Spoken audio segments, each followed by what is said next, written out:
bomo kar začeli. Lepo pozdravljeni na današnjem uvodnem predavanju o pričetku 12. sezone projekta Posavci beremo skupaj. Vesela sem, da vas po 2 dolgih letih lahko znova pozdravim v živo. Skupen posavski bralni projekt se je počasi, a trdno zasidral v delovanje vseh 3 posavskih splošnih knjižnic. Knjižnice Brežice, Valvazorjeve knjižnice Krško in knjižnice Sevnica, ter je plod sodelovanja zaposlenih vseh 3 naštetih ustanov. Projektu se je lani pridružila tudi Posavska potujoča knjižnica. Lepo pozdravljam našo današnjo gostjo, novinarko, publicistko in nenazadnje svetovno popotnico Anjo Kovačič, ki nam bo predstavila svoje delo Ujeta v svobodi, ki smo ga tudi uvrstili na letošnji bralni seznam. Z avtorico se bo pogovarjala gospa Barbara Grajlič-Oset, ki jo tudi lepo pozdravljam med nami. Dobrodošli v Sevnici. Tudi letos bralcem ponujamo raznovrsten, kritičen ter aktualen izbor gradiva, ki upošteva različne bralne okuse, a skupnim imenovalcem kakovostno branje. Izbor branja obsega 40 leposlovnih del domačih in tujih avtorjev, od tega 30 proznih del, 5 pesniških zbirk, 3 esejistična dela ter 2 risoromana oziroma stripa. Današnji dogodek v živo je osrednji uvodni dogodek vseh 3 sodelujočih knjižnic. Predvajan pa bo tudi na spletu. Preden besedo predam našima gostjama, pa mi dovolite, da preberem še misel pesnika, esejista in prevajalca Aleša Predoljaka, ki po mojem mnenju zelo lepo ponazarja to, kar vsi tukaj zbrani z veseljem počnemo. Beremo. Citiram. Branje je potapljanje, pustolovščina, ki nas vleče v neznano in komaj sluteno.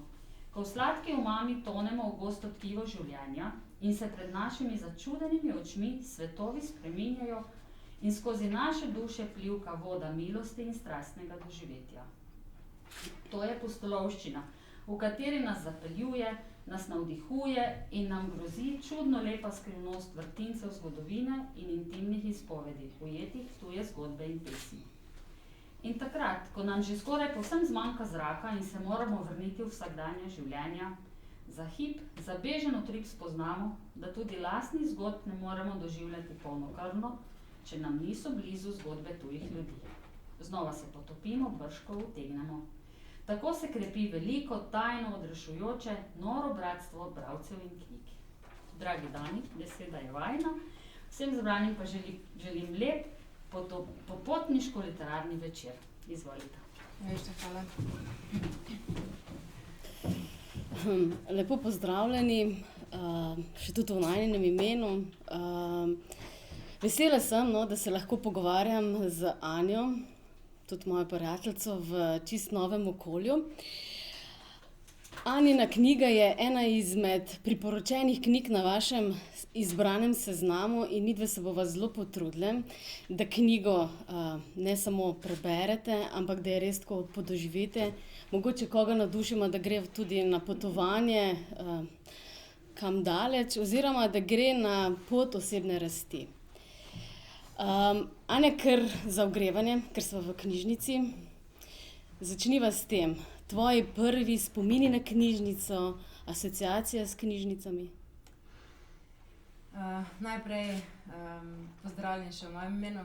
Sem v bistvu zelo, zelo vesela, da se lahko v živo srečujemo spet in družimo in dejansko pogovarjamo.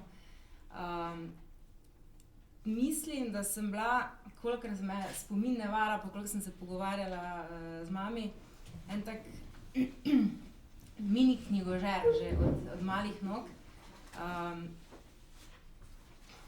Po mojem, da sem isto, kakor uspela shoditi, začela knjige nositi po stanovanju, pa brati, po mojem, tako vse, kar se je dalo v roke prijeti. Spustila me v knjižnico, v otroško knjižnico v Celje, pa je, da nisem hotela domov. Brala in nabirala kupe, ki sem jih potem nesla domov, se zaprla v sobo, pregledala, prebrala in že hotela nov paket dobiti, da spet začnem brati naprej. Dejansko me ni spravila domov iz knjižnice, ko sem pa bila dovolj stara, da sem šla sama v knjižnico, to je v osnovni šoli, ker mislim, da je bila omejitev, če me spet spomin ne vara, 10 knjig. Naenkrat sem si jih sposodila 10, šla domov, se zaprla v sobo, prebrala 10 knjig, prišla ven pa rekla, kaj grem v knjižnico. In mi ni bilo to omogočeno, tako da sem pa naslednji dan hitela pred poukom v knjižnico po novih 10 knjig, da sem jih pa naslednji dan lahko prebrala. Tako da to so eni taki spomini na knjige, ki v bistvu se jih sploh ne zaveš, dokler ne začneš razmišljati, odkot neka ljubezen do knjige, do besede, ki pa me je potem peljala na pot novinarstva. Tako da sem v bistvu iz neke besede, ki sem jo iskala ves čas, pa brala, pa ustvarjala, pripeljala do tega, da sem bila še bolj željna novih zgodb, novih informacij. Pa spomnim se, da sem že v osnovni šoli prebirala potopisne knjige Gradišnika. Tako da je spet ena taka slovenska potopisna usmeritev, ki me je v bistvu peljala na pot, kjer smo danes. Si potem tudi želela, da bi napisala svojo knjigo? Da bi imela neko posebno željo, da bom prav napisala knjigo, priznam, da je ni bilo, sem pa vedela, da jo bom. Tako da ni bila neka strast, želim svojo knjigo, hočem napisati, ampak toliko časa, jaz že v bistvu zdaj 14 let zelo intenzivno potujem, zadnje 2 leti, ne, po Sloveniji samo. In je ogromno zgodb, ki se dogajajo na poti, tako kot opisujem v knjigi, spoznaš ljudi na poti, ki imajo svoje zgodbe in to se ti na potovanjih ves čas dogaja. Tisti, ki ste na kakršnem koli mini potovanju bili ali pa na izletu, se po mojem, da lahko najbolj poistovetite s tem, ker spoznaš neznanca in ti pripoveduje svojo zgodbo in to je že delček ene pripovedi, ki jo je vredno nekje zapisati. In vedno, ko sem se vrnila s potovanja, so me potem prijatelji sprašvali, kaj se kaj dogaja, ali pa boš kako potopisno predavanje pripravila, pa slike hočemo videti. In se mi zdi, da je vedno potem zmanjkalo časa za to. Nekako se loviš, da preden se sploh uspeš uskladiti v tem, nažalost, prehitrem tempu, ki ga imamo. In pa so te zgodbe nekam spuhtele v zrak. Jaz v moji glavi jih imam, so ostale v mojih zvezkih, ki jih vedno nosim s seboj, pa pišem zgodbe. Sem zelo staromoden človek. Tako da jih imam še zmeraj shranjene. To pa je bilo prvi, da sem rekla, ne, dovolj je bilo tega, ker je res toliko stvari, ki jih je fajn deliti z ljudmi, ker se lahko vsi od tega nekaj naučimo. Tako da sama knjiga ni bila želja, bila pa želja deliti zgodbe, ki jih na poti doživljam. Si oseba z nešteto željami po novih avanturah, oseba hitrih odločitev in si tudi mnenja, ne, da se vse zgodi ob pravem času. In z razlogom. In z razlogom. In kaj je bilo leta 2019, kakšen pravi čas, da si se odločila, da pač greš v Avstralijo? Kaj se je poklopilo? Dolg čas mi ni bilo, ker mi nikoli ni. Bil je 1. november. Jaz sem takrat delala v Portorožu. Tudi to, en preklop, menjava službe iz Ljubljane v Celje, iz Celja v Ljubljano, iz Ljubljane v Portorož. Sem se preselila tam sama, v bistvu bolj kot ne, živela z novimi sodelavci, tako da od neke posebne družbe nisem imela.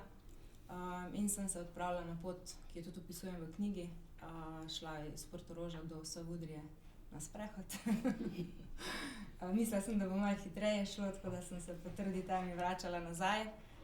Ampak takrat v bistvu sem potem tehtala, kaj je tisto, kar si zares želiš, in sama sebe nekako še enkrat poslušala, da ne želim nekih zamujenih priložnosti obžalovati. Bil je november, jaz sem potem februarja dopolnila 30 let in do 30. leta je treba oddati vlogo za to vizo, s katero sem potem prepotovala v Avstralijo in sem rekla, nič ne bom odlašala. Imam na voljo še v bistvu 4 mesece, vmes so prazniki, novo leto, božič, birokracija takrat malo zastoji. Je bilo pa ogromno papirjev treba pripraviti in sem se odločila, da ne bom odlašala več, da oddam prošnjo, ni pa nihče od mojih vedel za to, tako da sem na skrivaj pridobivala rojstni list, ki sem ga mogla dati prevediti. Tako da je bilo eno taka prikrita misija, kaj se dogaja, zakaj vse te papirje na kup spravljam, ampak mi je uspelo. Med drugim je pa tudi v bistvu bil klic z Bojem, z Avstralcem. Njegovo zgodbo tudi v knjigi bolj podrobno opisujem, sem bila v bistvu ves čas na vezi, prijatelj, ki sem ga spoznala na enem od mojih prvih, oziroma na prvem potovanju po Tajski, s katerim sem bila 11 let ves čas v stikih, sva se takrat tudi slišala vmes, ko sem hodila, ker smo bila ves čas v kontaktu in me nekako tudi to potem spodbudilo, pa dajmo, bob, da vidimo, kje smo na življenjski poti in kaj se lahko zgodi. Ali se še najine poti križajo ali ne, tako da sem oddala vlogo za vizo in kakor vsi vemo, je bila odobrena, tako da sem se potem podala na pot. Kaj si, tako, to je mene najbolj vedno zanima, ne? Kaj potem človek počne na tem potovanju, greš v Avstralijo, odloči se, da gre za dlje časa, ti imaš s sabo delovno vizo in 2000 evrov. Mislim, treba bo delati. In kako si nekako začrtala, nekje osnovne, kje boš pristala, te prvo prenočišče verjetno, kako bo potem naprej? Ja, kakor si prej rekla, sem kar oseba nenadnih pa hitrih odločitev, tako da nekega groznega planiranja nisem želela. Kar sem se naučila v vseh letih do zdaj, da potovanja, ki so strogo planirana, niso takšna, kakršna si zamislimo in sem nehala planirati že. Tako da Avstralija je bila bolj neplanirano potovanje, hkrati pa, kakor praviš, vedela sem, da bo treba delati. Ampak sem potem, ko sem s parimi ljudmi na internetu govorila, ugotovila, da se ne da te zadeve splanirati naprej. Ker delodajalec nikoli ne bo rekel, 16. februarja pristaneš, 20. lahko začneš delati, ne vidite, ne poznate, ne ve, če si sposoben. In edini načrt, ki sem ga imela, je bilo to, da ko pristanem, da lahko nekje prespim pri nekom, ki ga recimo temu, da poznam. Tako da sem prek spletnih platform našla, rečemo temu, znanca, prijatelja, s katerim smo se nekaj mesecev, tistih par mesecev preden sem prišla, pogovarjala, da sem imela občutek, da ga poznam, da prihajam nekam, kjer mi popolnoma neznano. Ravno zaradi tega nekega občutka varnosti, pa čeprav je bilo to nek umetni občutek varnosti, ker konec koncev še vseeno ne poznaš tega človeka, kar se je izkazalo kot popolnoma resnično. Ena taka šola življenjska, ki te nauči točno to, česar v bistvu se jaz poskušam sama sebe naučiti, da kljub temu, da imam ogromno veliko zaupanja v vsakega človeka, da pa vseeno čisto vsakemu ne moremo verjeti na vsako besedo in da bo dejansko se držal dogovora, ostal ob strani in podobne stvari. Tako da ja, prišla sem v hišico, kolibo na drevesu. Tega nisem vedela, ko sem se s tem prijateljem slišala preko interneta in ugotavljala, kje živi. Dejansko izven v tropskem delu Avstralije, v mestu Cairns. Mestece je majčkeno večje, ali pa rečemo nekje med Laškim pa med Celjem, približna velikost mesta. 15 minut vožnje ven prideš pa dejansko v nek tropski raj, že džungla, zaraščene poti, hišice na drevesu. Tam je živel. Potka do njegove hiše ni bila osvetljena, razrezane palete, glih toliko, da ne hodiš po blatu, kadar je naliv. To sta bila moja prva 2 tedna. Takrat sem tudi se prvi srečala z kačo. Tako da v bistvu sem v prvih 2 tednih življenja v Avstraliji mislila, te pripovedke o nevarnih živalih na tem oddaljenem otoku so resnične, ampak pol je pa nisem več videla do zadnjega meseca. Tako da prva kača pa zadnja kača v bistvu v razmaku slabega leta. Planov pa še enkrat poudarjam, nisem hotela delati, ker sem se že naučila iz preteklih izkušenj, da potovanje planirano ne pripelje nikamor.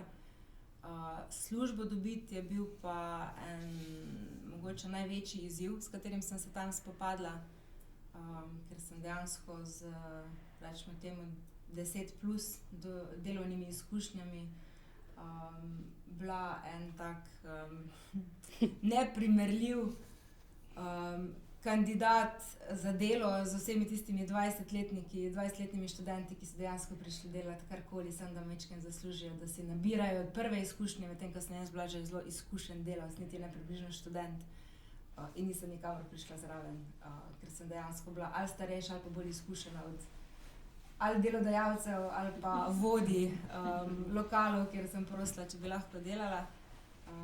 Tako da sem nekaj časa vztrajala, pa sem se pa podala naprej izkušnjam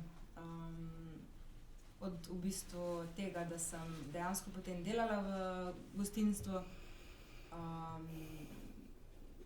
Vmes čistila pa pospravljala apartmaje, ki so jih oddajali drugim turistom pa tujcem. Do tega, da sem je potem sreča nasmehnila in dobila v bistvu odlično službo, ki mi je roko na srce omogočila, da sem potem nadaljevala potovanje. Prihranki so pa v 3 tednih skopneli, ker je hrana draga, bivanje je drago. Da ne govorim o tem, da sem prišla z minimalno oblačili, ker sem pač rekla, ok, si bom take pocen kupila, ne, pa ni bilo toliko pocen. Pa neko varnost si moraš vseeno zagotoviti, ne, tako da ne moreš čisto brez denarja biti, ampak takrat je pa pol napočil ta trenutek, ko sem se pa zavedla, koliko so pa eni Slovenci, ki jih lahko v Avstraliji najdeš pomemben del, ker jim lahko svojo težavo pa svoj strah na najbolj nazoren način poveš s svojimi slovenskimi besedami.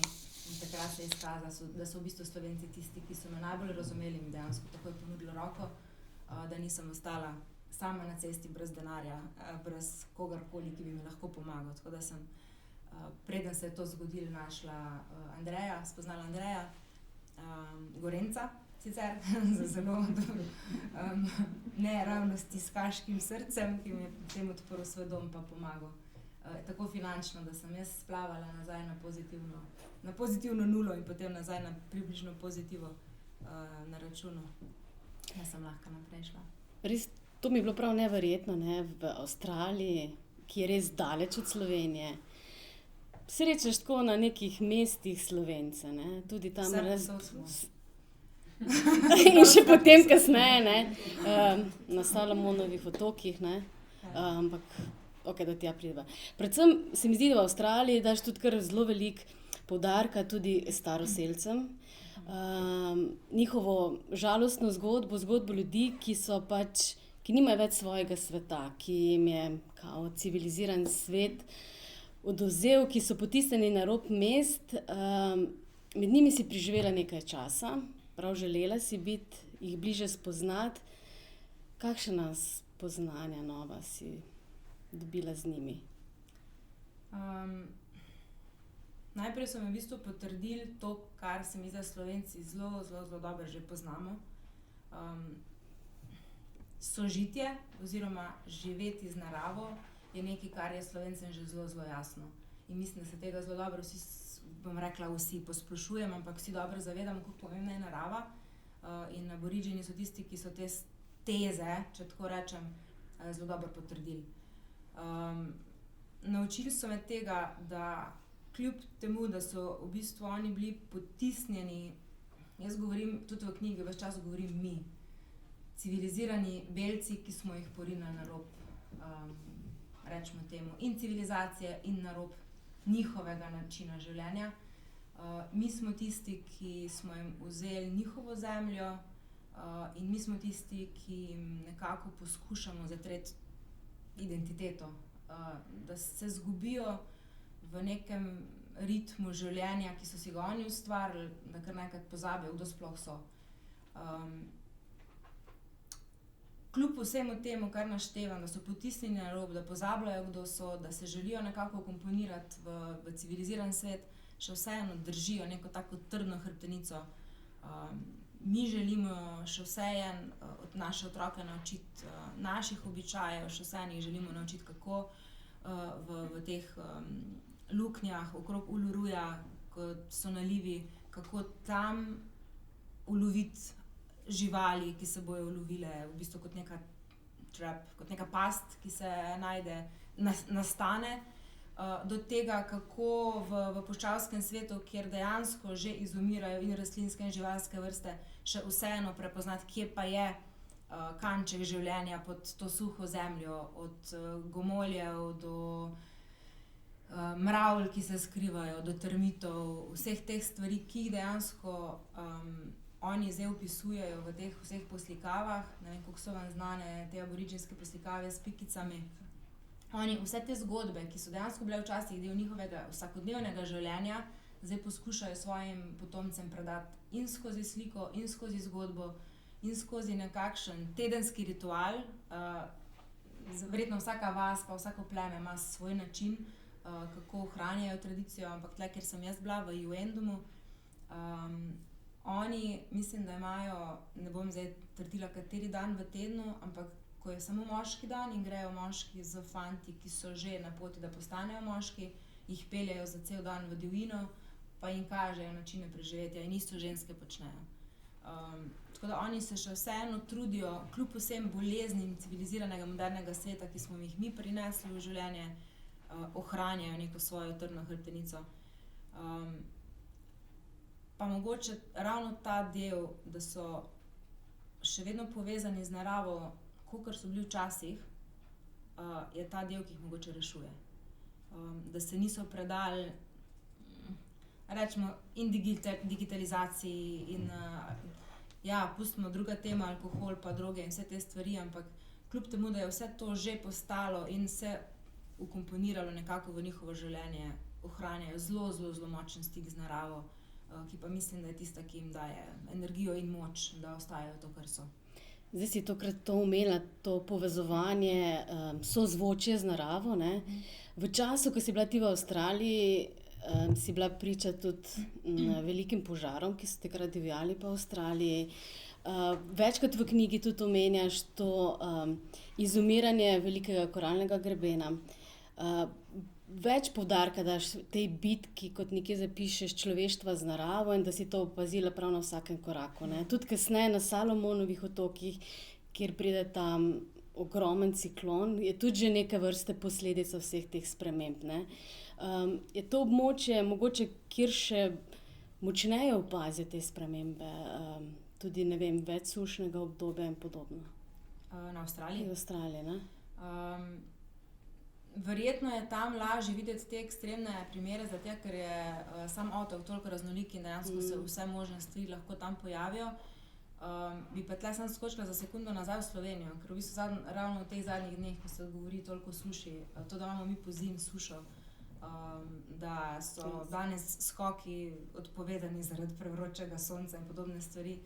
Ravno to je ta pokazatelj, da živimo v času, ko se dejansko pred nami odvijajo spremembe. In to sem ves čas v Avstraliji na vsakem koraku opažala. Kamorkoli pogledaš, v bistvu opaziš spremembe, pa ne govorim, ne rabiš biti zelo odprte glave pa gledati, kaj se dogaja, ampak dejansko tle pred nami se dogajajo spremembe. In v Avstraliji so te stvari se slučajno glih takrat dogajale. Požari so za Avstralce nekaj povsem običajnega, nekaj vsakdanjega in tam je bilo take panike, kakršna se je tle odvijala in oni dejansko znajo živeti s temi stvarmi. Težava je bila samo v tem, da se je zadeva nenadzorovano potem razširila in je niso znali kontrolirati. Večji problem, se mi zdi, da je vse skupaj, je pa ravno ta greben, ki se ga oni pa ne zavedajo. Zakaj te dve razliki dajem? Ker požari so torej nekaj, kar je del njihovega življenja in so sprejeli, pa vsi opazijo, medtem ko koralni greben se pa oni ne sekirajo ravno toliko s tem, kakor cel ostali svet, da zginjajo stvari. In če za hip skočim še do Salomonovih otokov pa na Fidži, kjer sem z domačini hodila, kjer so mi hoteli pokazati, na kak način oni v bistvu pridobivajo hrano za preživetje, kako lovijo ribe. Oni hodijo po koralnem grebenu in uničujejo korale, zato da ulovijo ribo, ki je po vsej verjetnosti še na kaki zaščiteni listi, je ogrožena, ampak to je njihovo preživetje, ne? In oni hodijo po tistem koralu, lomijo, jaz nisem vedela, ali naj rečem kaj, ali dejansko nimaš reakcije pravilne, ker se borijo samo zato, da preživijo. Oni tisto ribo morajo loviti, ali je to na koralnem grebenu, ki pač, umira, zaradi tega, ker se vodna gladina niža in s tem tudi ribe v bistvu se umikajo pač tja, kamor se lahko, oni pa samo za hrano grejo, ne. Tako da Sama Avstralija je po mojem slučaj, da sem ravno bila tam in se po celem svetu vse te stvari odvijajo, medtem ko vodna gladina je pa tista, ki uravnava. In zdaj sem sam ponavljam, spet v Sloveniji se vse že vidi. Tako da ne rabiš iti v Avstralijo, da vidiš, da se nekaj s planetom dogaja, z ozračjem in vsem skupaj. Sem pa bila za te stvari dosti bolj pozorna, mogoče ravno zato, ker se je vse to dogajalo. Če ne bi bilo požarov, če ne bi bilo ciklona, mogoče ne bi take pažnje dala na to, da se dejansko odvijajo vse te spremembe. Če greva od teh malce težjih tem, k lahkotnejšim. V Avstraliji si spoznala Ryana in z njim prepotovala avstralsko divjino. Tako sveže popotnika, ki se najdeta in se odločita, da v nekem manjšem predelanem avtomobilu preživita čas skupaj. Kako se to izide? Tako da sem doma zdaj. To so vse točno te odločitve, ki si jih na začetku omenila. Pač imaš priložnost, vzemi ali pusti, greš v to ali ne greš. V bistvu splet okoliščin. Ryana sem spoznala medtem, ko sem šla na eno od gora na Tasmaniji. Jaz sem šibala mimo turistov, ker pač sem Slovenka, ne? Tako kot vsi ostali, ki znate v hribe iti malo hitreje, kot mogoče en Španski v uživo zraven, pa vmes kaj 3-krat pojedo. In sva se v eni senčki oba ustavila, iz nahrbtnika je mala vodo in začneš, tako kot v Sloveniji v hribih, čvekati s popotnikom, ki ga srečaš, počvekala, greva skupaj do vrha, on s fotoaparatom poslikal, čvekava nazaj, na poti nazaj. Belgijka Indijana, ki me je čakala ob vznožju, je bila v bistvu ena taka luškana prigoda, zdaj malo skačem, popotnica, s katero sem želela Tasmanijo prepotovati, mlajša popotnica, začetnica, ki sem bila tako kot ena mama pa učiteljica, kako potovati. Se je bala uspeti na ta hrib, zato sem šla sama in ona me je počakala pri vznožju in ko sva se z Ryanom vrnila, smo potem v bistvu skupaj poiskali en prostor, kjer smo tisto noč prespali, kampirali, skupaj naredili večerjo. In 2 dni zatem, ali 3 dni, je ona se vrnila nazaj iz Avstralije domov. Midva smo pa rekla, nič, zdaj imamo vsak svoj avto, en je njegov, ki ga ne plačuje, jaz imam najetega, zakaj bi zdaj 2-krat stroške, 2-krat hrano, 2-krat bencin, brez veze, nič, greva skupaj naprej. In potem se zgodi, da pač s človekom preživljaš 24 ur na dan skupaj, deliš zgodbe, izkušnje in začneš se ustvarjati pot, kam greva pa zdaj. Jaz bi imela rada lep sončni zahod, on bi rad imel prostor, kjer lahko naredi ognjišče, pa da lahko skuha nekaj.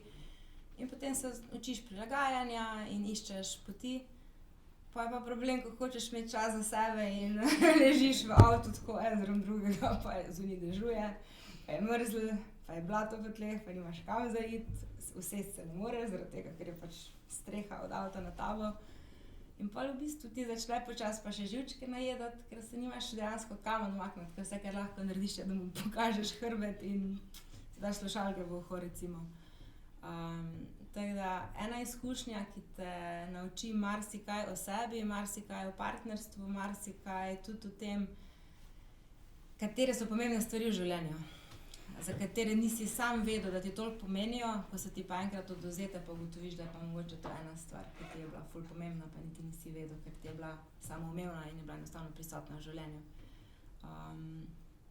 Tako da, ja, potem so se najine poti, zdaj če preskočim, vse zadeve na koncu razšle, sva pa še vedno v stiku, še vse mi napiše, kaj se kaj pri meni dogaja, kaj pri njemu. Čist zanimivost, da ga je spet zagrabila žilica po potovanju in ponovno varčuje, tako da se konec leta spet odpravlja na potovanje. Tako da 3 leta je zdržal doma, ampak je to. Tasmanija ti še vseeno ostaja tako zelo blizu, nekje, ker si zapisala, sem bi se preselila. Kaj je tam? Je podobna Sloveniji ali zdaj samo zaradi te izkušnje, ki si jo imela neke? Ne, ta izkušnja v bistvu s Tasmanijo, ne, z ljubeznijo do Tasmanije nima Ryan nobene veze v bistvu. Tasmanija je Slovenija. To je v bistvu otok zraven otoka, ki ima vse, kar ima Slovenija. Par ur vožnje, sem tja, greš od obale do vinogradov, v bistvu stojiš na hribu z vinogradi, pa opazuješ ocean. Malo naprej se pelješ, so jezera pa slapovi, še malo naprej greš, je sneg, ker si že visoko v gorah. Potem se spustiš dol do ene vasice, kjer te ljudje, ki jih prvič vidiš na ulici, tako kakor pri nas na kaki vasi povabijo tam v bistvu ne na deci domačega, ampak te povabijo na kak domač čaj ali pa kaj takega. Zelo odprti ljudje. Živijo točno s tistim, kar imajo, narava, mir, tišina, možnost ustvarjanja, neka svoboda. Kar je pa zanimiva stvar Tasmanije, je pa ta, da tja večinoma pridejo ljudje iz celinske Avstralije, ko se želijo odmakniti. In pridejo v en raj miru, narave, rodovitne zemlje. Jaz sem tam božič preživela pri 2 upokojencih, pri paru, ki imam doma darilo pripravljeno za njih, ga moram poslati. Smo še zmeraj v stikih, si pišemo kartice, ker nimate nobenega WhatsAppa pa Viberja pa ničesar, tako da smo na karticah pa na pismih.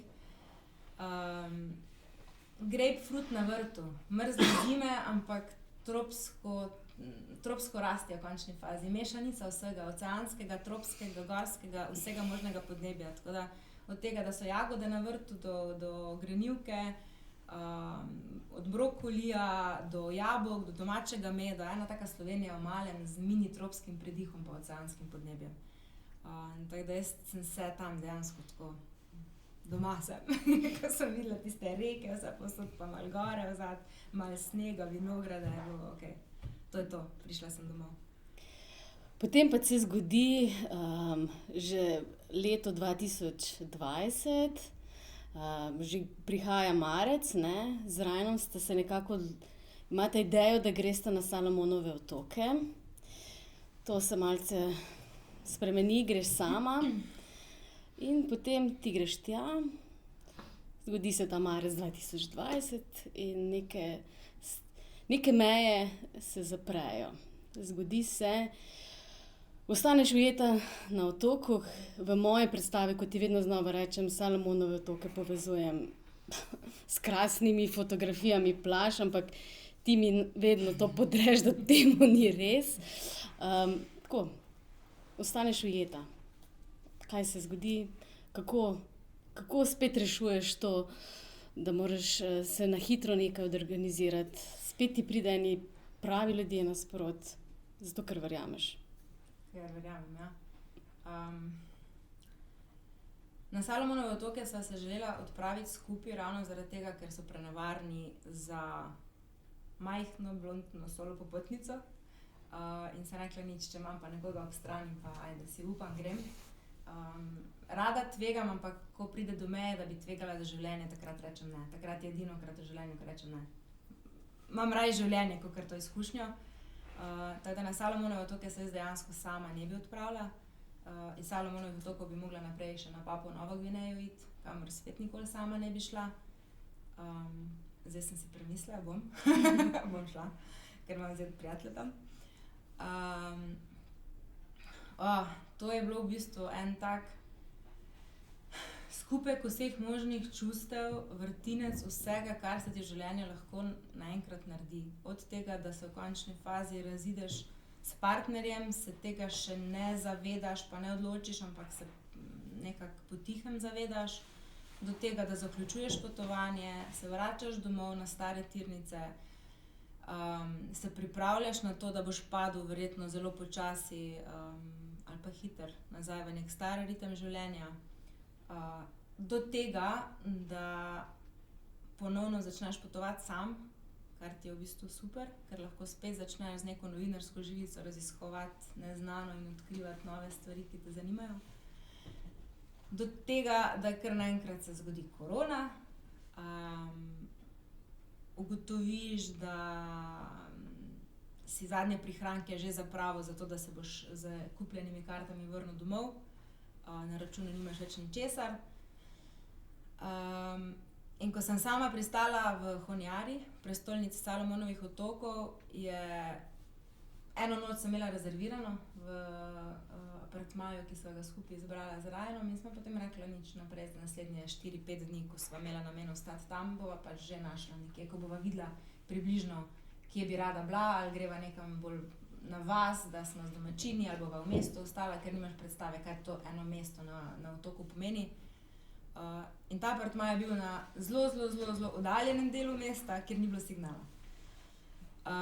Takrat sem se skregala tudi že s slovenskim operaterjem, ker je ravno pogodba mi ponovno začela veljati za slovensko številko, ampak za Salomonovi otoki Slovenija nima sklenjenega nobenega partnerstva, tako da slovenski signal niti približno tam ni vlekel. In mi ni druga preostala, kakor da sem zvečer po temi v bistvu v bližini skvoterskega naselja, kjer so, rečemo temu, najbolj revni prebivalci mesta živeli.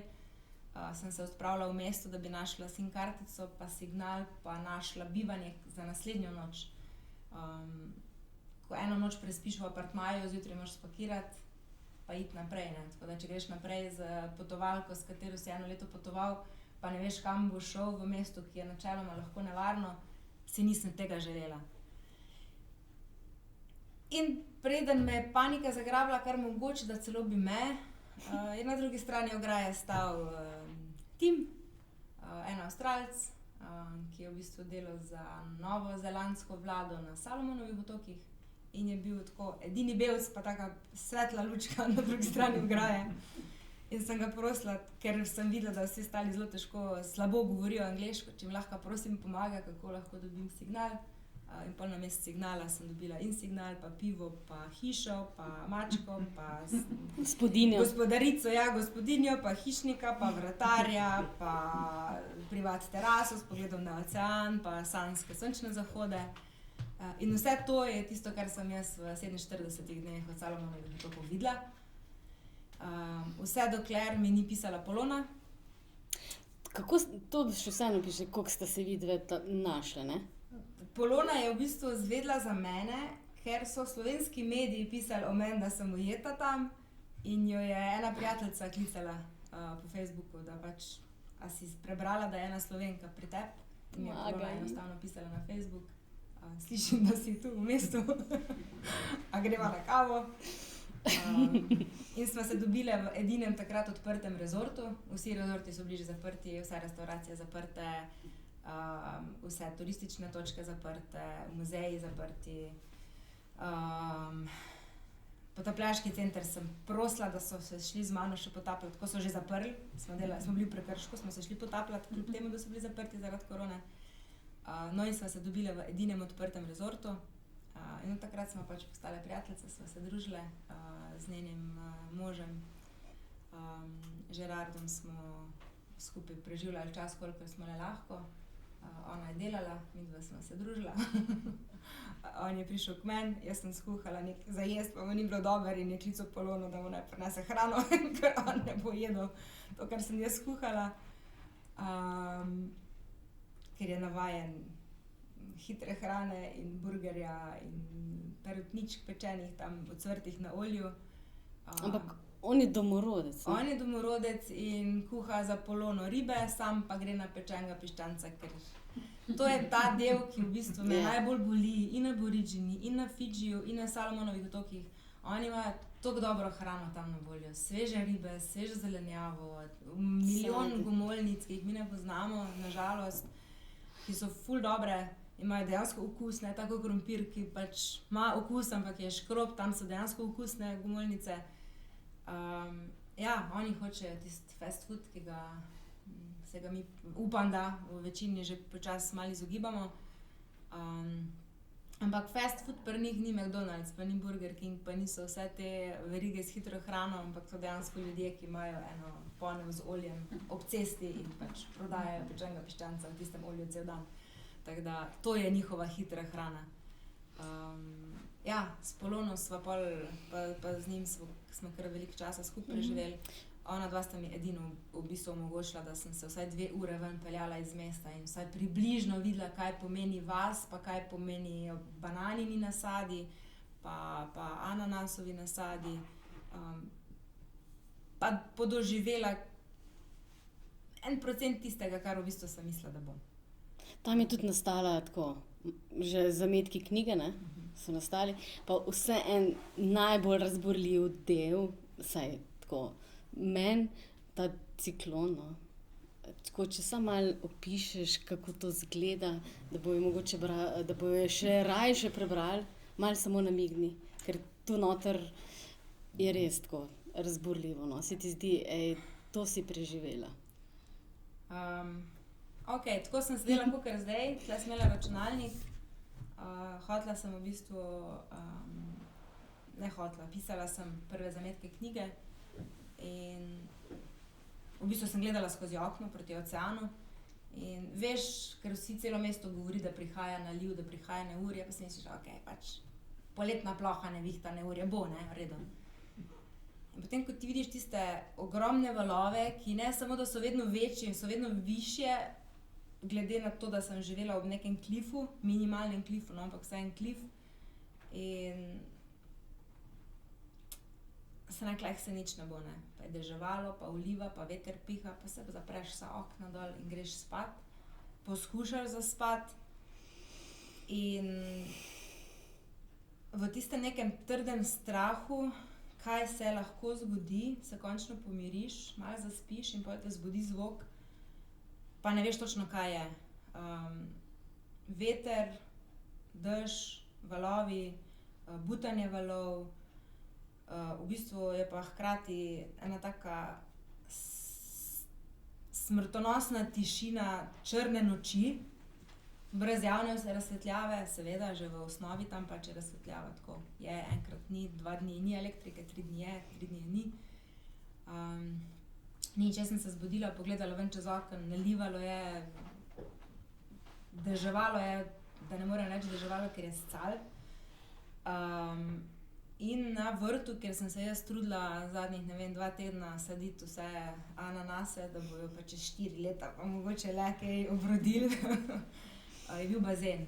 Iz tistega vrta, kjer je bila pač vedno trava, suha trava, poln mravl, da ko sem šla oblačila obešati, sem imela mravlje vse posod, ker pač je tako sušno tam, da hitro obesiš in greš dol iz vrta, iz travnika. Tam ni bila samo voda iz neba, ampak tam je dejansko že bilo del oceana, ki se je preselil iz visokega klifa, ki sem ga dol gledala in bi verjetno lahko se fajn poškodovala, če bi padla do tega, da je bila morska gladina v isti višini kakor travnik. In v tistem trenutku takrat sem zmrznala. Takrat nisem vedela, kaj naj naredim. Ker nisem vedela, ali bo zdaj ta voda prej prišla do mene in bo hišo zalila, ali se bo prej zgodilo, da me bo dež pa poplava zalila iz strehe, da se bo streha zlomila, ali bom veter močneje zapihal, pa bo streho odnesel skupaj s hišo, za katero se mi sanjali, kako je zgrajena. Vedela sem pa, da edina zidana stvar v hiši je kopalnica. V Sloveniji vemo, če je potres, greš pod obok, pa rečemo, da si varna. Tam sem vedela, ok, grem v kopalnico, bom varna, če streho odpihne. Samo kaj pa, če pride val, pa me zalije in me zabije v tiste betonske zide v kopalnici in sem spet ujeta v majhnem prostoru. In nisem vedela, kaj narediti in sem začela mini paničariti pa iskati luč, zaradi tega, ker elektrike celo noč že pa cel večer ni bilo in je baterija na telefonu bila zelo prazna in nisem hotela svetilke uporabljati s telefonom, ker sem vedela, da rabim baterijo mogoče za kakšne nujnejše zadeve. In sem našla 3 sveče, ki sem jih prižgala in medtem, ko sem iskala in brskala še sveče, je v tistem trenutku uletela Barbara, gospodinja. In jo je tudi panika. In takrat sem jaz vedela, ok. Res ne vem, kaj narediti, ker če mi domačinka, ki bi načeloma mogla biti že izkušena in bi mogla vedeti, kaj narediti, v tem primeru ne zna pomagati in mene prosi za pomoč. Takrat pa pol sem res zagrabila potni list, računalnik, mislim, da spodnje perilo, eno majico, denar in sem dala vse v nahrbtnik. In sta šle, jaz mislim, da moraš narediti zdaj piko, ker si tako dobro naredila tako razborljivo, da ne si ostalo prebere v knjigi, ne? Dobro, ne, dobro se je končala, ker drugače ne bi bila tu, ampak mogoče za zaključek. Pišeš, da potovanja niso samo svoboda, da so osvobajanje od tistega, česar ne potrebujemo, kar nas tišči in nam onemogoča razvoj in napredek. To si zapisala, mene pa zanima, kaj vse si pustila, odvrgla na tokratnem 15-mesečnem potovanju, kakšna si prišla nazaj v Slovenijo, spet po enem takem po obdobju, ki je nas tako in tako vse malo pretreslo. Nimamo toliko časa, da naštejem, kaj vse sem odvrgla, ampak kaj vse sem pustila tam. Še vseeno sem veliko prinesla nazaj.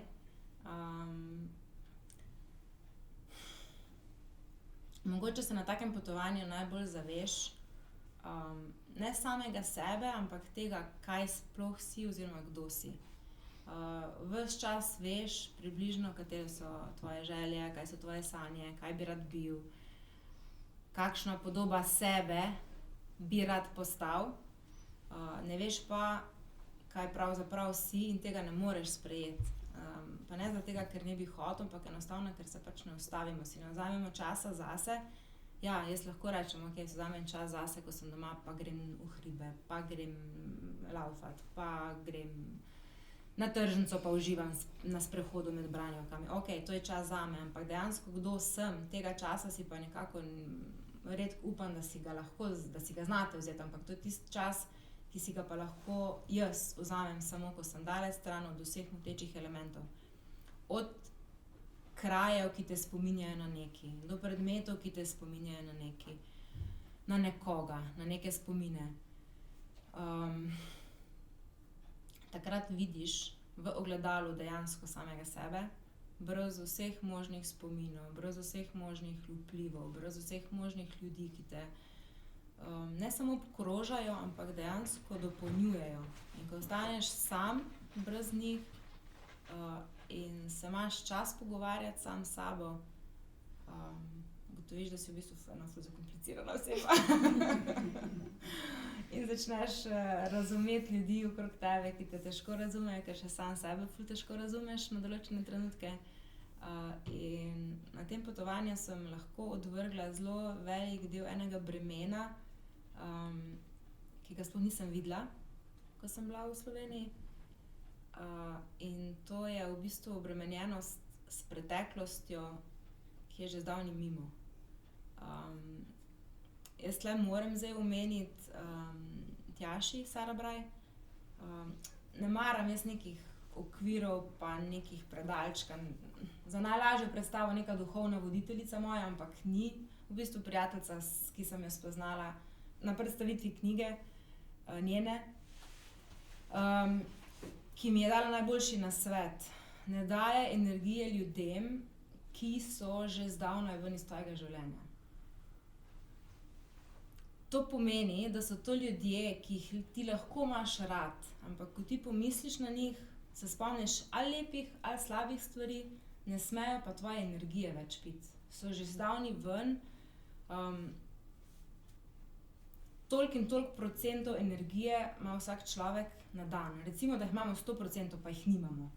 In če jih 99 porabimo za ljudje, ki niso več v našem življenju, pa jih damo še 20% tistim, ki so v našem življenju, smo že zdavnaj izčrpali samega sebe, ne?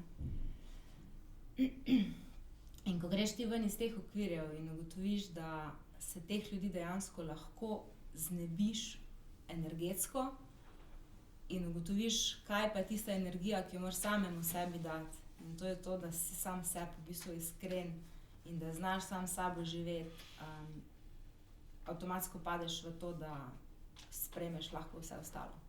In takrat se ti potem začnejo odpirati pa zgodbe, ki so dejansko stvari, ki jih je pa treba razčistiti. Da poenostavim, jaz stvari, za katere sem mislila, da me bremenijo, pa mi kradejo čas, pa mi ne dovolijo, da sem to, kar sem, niso bile te stvari. In zdaj, ko sem prišla nazaj, brez teh bremen, ki so bila brezvezna, šele lahko odkrivam, kdo sem. In se z podobo, ki sem si jo na potovanju ustvarila, gradim to, kdo sem jaz. Kljub temu, da, kaj sem zelo dobro rekla, na poti sem ena energetska bomba, ki sicer ful upa, da bo enkrat se umirila, ne, ampak meni je fajn, ko se dogaja, meni je fajn, ko spoznavam nove ljudi, ko lahko grem na sprehod, pa opazujem tam še lestenje dreves, pa listov, pa si že ustvarjam, kaj se tle dogaja, ptički tudi gledajo to in jaz že začnem ustvarjati neke zgodbe in se takoj zamotim in grem v nove stvari, nove dogodivščine, ampak kar pa sem pa dosti bolj lahkotna, dosti bolj odločna. Ciklon, požari, Ryan, brez denarja, brez službe, sam na drugem koncu sveta. Cel kup stvari, ki jih opisujem v knjigi, ljudje, ki sem jih spoznala, to so stvari, ki te naredijo močnega in pripravljenega, da v bistvu se lahko spoprimeš pa soočiš sam s sabo. In takšna sem se vrnila nazaj. Polna enih izkušenj, ki sem jih in jaz doživela in ki sem se jih naučila od ljudi, ki so v knjigi. Ni enostavno priti nazaj, je pa v bistvu zelo enostavno razumeti stvari, ki jih pa prej nisi. Tako da rečemo temu, da je en tak celofan, v bistvu daš iz svojega življenja dol, ko se vrneš, pa prideš nazaj pa rečeš, tule je res nekaj ful mehkega, ker prej je bil sam celofan, čez pa nisem pogledal v zadnjih. Tako da si dosti bolj drznem iskreno povedati o sebi in drugim, kar si mislim. Ni pa nikakor tla zgodba zaključena. Tako da knjiga je bila ne pika na i, ampak mogoče črtica od pike na i. Tako da piko še moram narediti.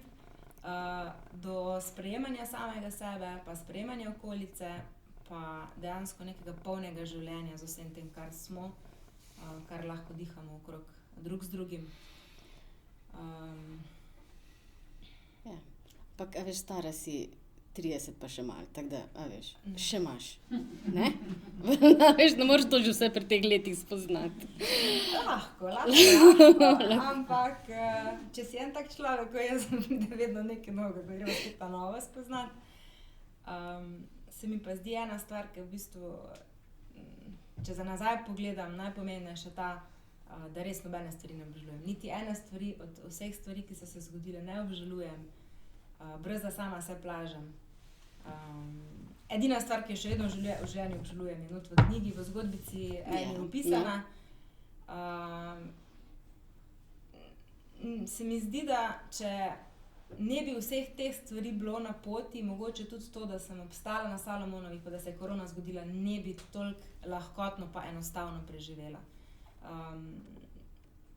Zdaj mogoče hvalisanje ali karkoli lahko izpade, niti približno ni moj namen.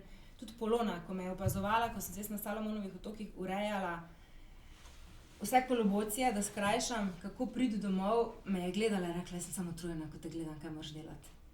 Odkot ti energija, je rekla. Korona se je zgodila, brez denarja, ciklon je bil, jaz sem pa še kar tam polna energije, ker pač moreš. Nekaj te žene naprej in ja, verjetno bi se marsikdo sesedel, pa bi rekel, ne morem, pa bi poklical ne vem koga, ministrstvo, da ga naj rešijo, pa da ne vem, kaj se zgodi, nimam pojma, kaj se s takim človekom lahko zgodi, ampak ne so to izzivi. Jaz to vzamem kot en izziv, ki ga vem, da ga moram premagati, pa grem naprej, pa mi da vsaka ovira mi da izziv. Meni to ni ovira kot prepreka ali pa ne da se.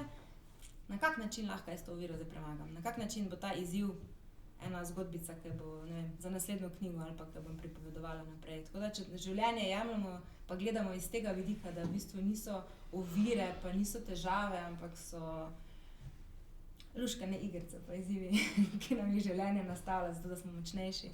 Se mi da vse skupaj bolj ena taka igrica, ful lažje iti naprej. Jaz mislim, da je ostalo še samo 2 minuti za kakšno vprašanje, nič več. Ne, dava vprašanje. Ja, a je kdo knjigo prebral, pa ima kako tako vsebinsko vprašanje mogoče? Ne? Ne, še čez projektom, Da, ja. prej. Kakršnakoli druga vprašanja? Z veseljem, kaj pojasnim. Ne, to je zanimivo izziv, ne, ki te vleče naprej. Nova izkušnja in dosti energije za naprej. Ja, to je za posnemak nekako, ne. Dobro, ne več v mojih letih, ampak Pa mogoče. tudi čaka, ne? Ampak všeč mi je tudi vaš odnos do aboriginov, ker podobno razmišljam, ne. Ali je do vas prišlo tudi zdajle v času korone, so bili to prav klici na pomoč, ne? Jaz sem dobivala iz različnih virov in mislim, da so oblasti tam krepko izrabile to situacijo in jih še bolj zatrle, ne. Sicer, ne vem, zdaj ne dobivam več informacij, ampak mi je bilo hudo. Čisto iskreno, prav korona situacija, ne vem kako je, ker nisem spremljala tako podrobno, kako je poslabšala situacijo. Me je pa mene najbolj zabolelo to dejstvo, da v bistvu avstralske oblasti govorijo Avstralcem, na kakšne vse načine oni pomagajo, pa koliko denarja je namenjenega za reševanje aboriginov in podobno. Ko pa prideš tja v njihovo vas in ugotoviš, da smo tam sami prostovoljci, ki smo popotniki pa iz tujih držav. To, da sem jaz delala v prostovoljnem centru, umetniškem centru, ki ga vodi Bolivika, pa ena iz Čilenka. In smo bili prostovoljci iz Anglije, iz Slovenije, iz Nizozemske, iz Nemčije. To smo ljudje, ki se ukvarjamo z njimi na prostovoljni ravni. Tako da ta denar, ki ga oni namenjajo za ne vem kaj točno, ga ni tam. Oni so njim zgradili hiše, v katerih živijo, se opravičujem izrazu, slabše kakor naši Romi. Na tleh nimajo mogoče jogi, vzmetnice, odeje, ki so polne bolh, uši, smeti, psi tam spijo, potepuški psi, krave iz ulice, otroci, ljudje, ostareli z 1001 boleznijo modernega časa, ki njihovo telo ni navajeno. In denar, ki gre, je v bistvu samo zato, da jim tam postavijo zdaj še bolnico, zdaj vas bomo še pa zdravili. Tako da to je točno to, kar pravite, ja. Pomoč, ki je ena taka tole, ne, če rečem, en tak pomagamo, ampak ne, ja. In s tem živijo Avstralci, oni mislijo, da pač smo poskrbeli za njih, vse so tam, imajo svoje vasi, nihče od Avstralcev pa ne gre tja pogledati, ker pač imajo informacije, ki so jim zadostne in Avstralci so en tak poseben narod, ki zato jaz ne bi nikoli tam živela, nisem tam ostala, ker so zelo ozkogledni, zelo težko v bistvu sploh razmišljajo svojo glavo in to, kar jim servirajo, to verjamejo in to je to. To je zapisano dejstvo. Torej, aboriginom pomagamo, oni so tam, sami so si krivi, pijejo alkohol, naj se zdaj sami rešijo. In to je zgodba za Avstralce. Tako da, ko sem se jaz z Bojem pogovarjala, tem Avstralcem, ki sem ga poznala od prej iz Kensa, sem ga dejansko potipala, pa imaš ti kakšne prijatelje, ki so aborigini? Prijatelje, se pa mi ne družimo, oni pa niso ljudje, mi pa, zakaj bi se pa mi z njimi družili, ne? Je bil en tak prvi odziv mi, ko vidiš od nekoga, ki ne samo, da ga ne zanima, ima prav odpor do njih. Oni so ena druga rasa, oni so nekaj nižje, nekaj manj vrednega in so tako tretirani. In pri vseh teh klicih na pomoč, zdaj, če mogoče prav razumem, narava se je pokazala pri požarih. Spet ne poznam ozadja, jaz sem govorim to, kar sem tam doživela, kar sem videla, ampak aborigini so dejansko ves čas govorili, da če bi oni še vedno imeli pravico do tega, da bi oni upravljali z gozdovi, do tega ne bi prišlo, ker oni znajo spremljati naravo in vse spremembe, ki se dogajajo in bi oni pravočasno lahko ali zanetili požar in ga pravočasno preusmerili, medtem ko je pa tle zdaj suša svoje naredila in so gasilci, ki v Avstraliji delujejo zgolj na prostovoljni ravni, niso šolani, Slovenci imamo zelo profesionalne gasilce, ki tudi na svetovnih tekmovanjih dosegajo prva mesta in so poklicni gasilci, v Avstraliji pa dejansko bazira vse na prostovoljstvu, kar pomeni, da se ne znajo spoprijeti s tem, nimajo znanja, gozdovi pa požari so pa tam pač neprimerljivi, no, kar se v bistvu tam lahko požge. Tako da čist en drug svet, ki je v bistvu nepredstavljiv našemu načinu življenja. Če sem prav razumela, oni so najbolj bili ogroženi oziroma nekateri, ker so jih strpali v bistvu koncentracijska taborišča. Ne? In tu so, so vedeli, da je to v bistvu konec.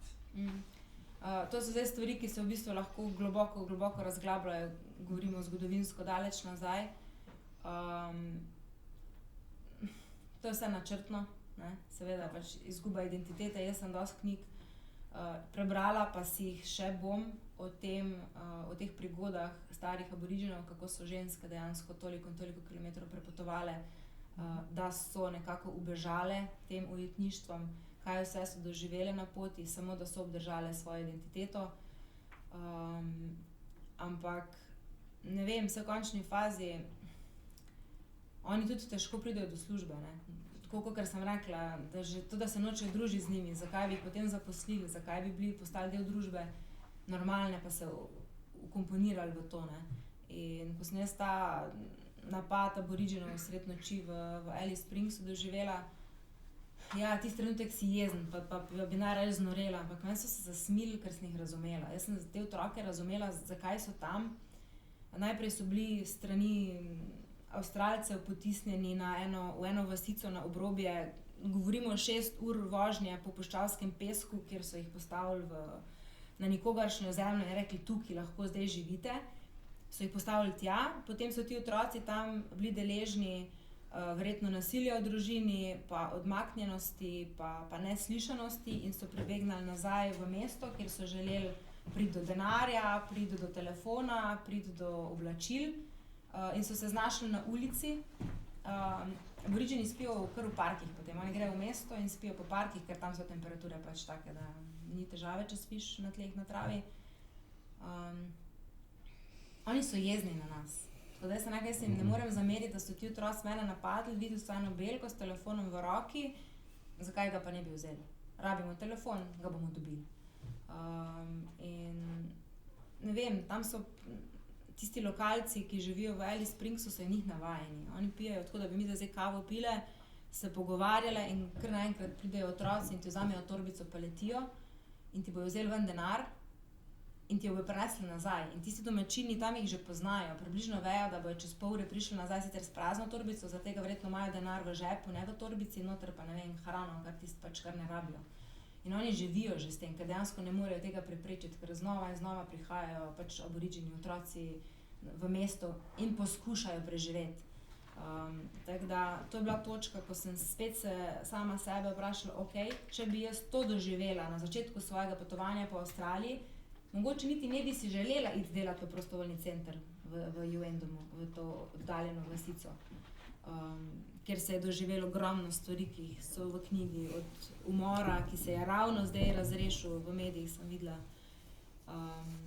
se je našel krivec in seveda ni bil aborigin tisti, ki je bil oproščen, ne? Je policaj upravičeno ustrelil aborigina brez razloga. Zakaj? Ker je pač aborigin. Kljub temu, da imajo aborigini močne zagovornike njihovih pravic, so pač peščica v morju avstralske pač oblasti. Tako da ja, zgodbe so zelo globoke glede aboriginov in bi še jih želela si vnaprej raziskovati, pa se pravim, pač moraš biti tam. Ker so informacije takšne in drugačne, če na lastne oči ne vidiš, kaj se z njimi dogaja, si ne moreš predstavljati, ne moreš vedeti, komu verjeti in kaj je res in kaj ni. Da pa malo razbijem to negativno ozračje, ena zanimivost, evkaliptusi dejansko poženejo poganjke in na novo obrodijo samo ob visokih temperaturah. Tako da požari v Avstraliji so nujni, zato da se dejansko narava sploh lahko obnavlja.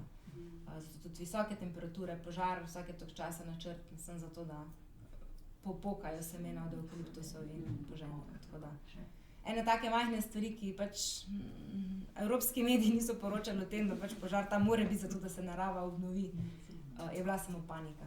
Tako da ena zanimivost. Še kako vprašanje? Barbara, še kako vprašanje? V avtu. Veš kaj, knjiga, mislim, da knjiga res ponuja veliko vprašanj. ne zato, ker je moja knjiga, niti približno, se pravi, ni to zdaj, da sem želela to knjigo napisati, zato da bojo vsi obrali, ampak kar imam trenutnih odzivov ljudi, ki mi pišejo in na Facebook, neznanci in na moji spletni strani, je ena taka knjiga, ki jo lahko takle odprete, pa začnete brati eno zgodbo, ali pa greste čez celo moje potovanje, pa mene spoznate in hkrati sebe. Mi je pa predvsem ljuba zato, ker je toliko fajnih zgodb drugih ljudi noter. Vse ljudi, ki sem spoznala na poti, so še zmerom v mojem življenju, še vedno se slišimo. Pavla, ki jo boste spoznali, je Majčanka, ki je, mislim, da so njeni starši verjetno pribegnili v Avstralijo, 60 plus letna ženska, ki je na internetu spoznala trenutnega svojega moža, skupaj potujeta trenutno z avtodomom po Avstraliji in prevajata mojo knjigo v angleščino. Tako da prevajata, urejata, urednikujeta, ne govori po slovenski. Ampak dejansko bo ta pač v native English dala. Tako da hočem povedati, da nikoli v življenju res ne veš, katera oseba ti pride naproti, ki ti bo ostala pomemben člen dogajanja. Od vseh Slovencev, ki sem jih na poti spoznala, 2 Slovenki sta že v Sloveniji tudi, ki smo skupaj bile na koščkih koncih Avstralije in skupaj doživljale. Tako da ogromno zgodb, ne samo moja, ampak ogromno drugih zgodb plus poznavanje krajev, ki upam, da bo še nekaj časa ostali kopni, da ne bodo potonili. Tako da glede na temperaturo, ki jo imamo pri nas, je to že kar vprašljivo, ampak to je druga zgodba že. Tako da toplo priporočam ne samo te knjige, ampak vse ostale potopise, zaradi tega, ker nam res odpirajo oči za kraje, ki jih mogoče nikoli ne bomo obiskali. Tako da bom vesela vaših odzivov, ko boste prebrali. Pa še enkrat iskrena hvala. Bom rekla vsem 3 knjižnicam, predvsem pa vam, da ste me povabili v kraj, kjer še nikoli nisem bila. Priznam. No, pa bomo pa uradno zaključimo, ne? Končno sem šla spet v cvetličarno. Hvala lepa. Najlepša za res hvala. krasen večer, slikovit, poln vsega. Najlepša hvala. Hvala za krasno vodenje. Vi boste povedali še za knjigo mogoče? Ne? Knjigo. Knjigo Je treba dobite takoj prebrati. ekskluzivno prvič z zadnjimi popravki, tako da knjiga je že bila natisnjena, zdaj pa prvi ponatis z vsemi možnimi pikicami, popravki, ki so še bile noter, z oddelanimi slikami. Tako da vam jo z veseljem danes podpišem tudi, kaj napišem, če imate kako posvetilo za koga drugega. Pa z veseljem dam po prednaročniški promocijski ceni, tako da jo malo znižam. Bom rekla za domače ljudi. Tako da tudi Bizeljsko omenjam noter, da moj priimek prihaja od tam, tako da sem bila še toliko bolj vesela povabila. Torej so korenine v Posavju, ne? Recimo, ne moje, ampak korenine priimka. Tako da staroče, starata je bil z Bizeljskega. Tako da tudi Bizeljsko je noter, opisano in omenjeno. Tako da hvala za pozornost, pa upam, da se še kaj srečamo. Hvala vam.